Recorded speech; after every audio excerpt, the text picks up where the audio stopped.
أعوذ بالله من الشيطان الرجيم. بسم الله الرحمن الرحيم.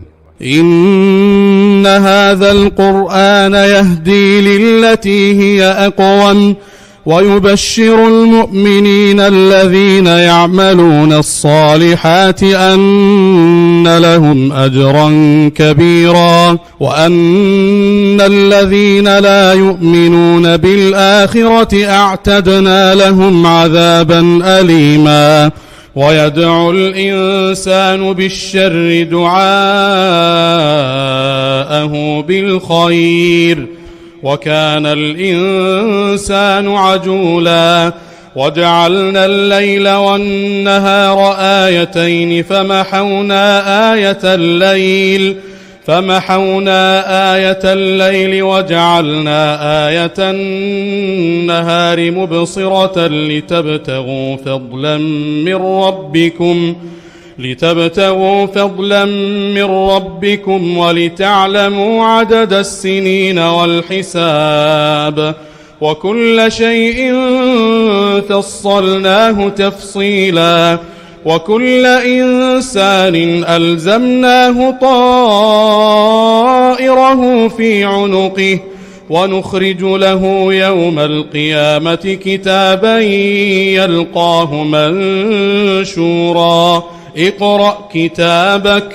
اقرأ كتابك كفى بنفسك اليوم عليك حسيبا. من اهتدى فإنما يهتدي لنفسه ومن ضل فإنما يضل عليها ولا تزر وازرة وزر أخرى وما كنا معذبين حتى نبعث رسولا. وإذا أردنا أن نهلك قرية أمرنا متر فيها ففسقوا فيها فحق عليها القول فدمرناها تدميرا. وكم أهلكنا من القرون من بعد نوح وكفى بربك بذنوب عباده خبيرا بصيرا.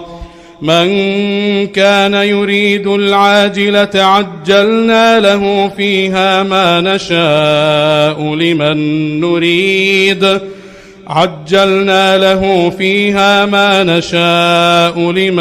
نريد ثم جعلنا له جهنم يصلاها مذموما مدحورا. ومن أراد الآخرة وسعى لها سعيها وهو مؤمن فأولئك كان سعيهم مشكورا. كلا نمد هؤلاء وهؤلاء من عطاء ربك وما كان عطاء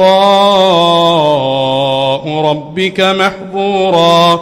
انظر كيف فضلنا بعضهم على بعض وللآخرة أكبر درجات وأكبر تفضيلا. لا تجعل مع الله إلها آخر فتقعد مذموما مخذولا. وقضى ربك ألا تعبدوا إلا إياه وبالوالدين إحسانا. إما يبلغن عندك الكبر أحدهما أو كلاهما فلا تقل لهما أف ولا تنهرهما وقل لهما قولا كريما. واخفض لهما جناح الذل من الرحمة وقل رب ارحمهما كما ربياني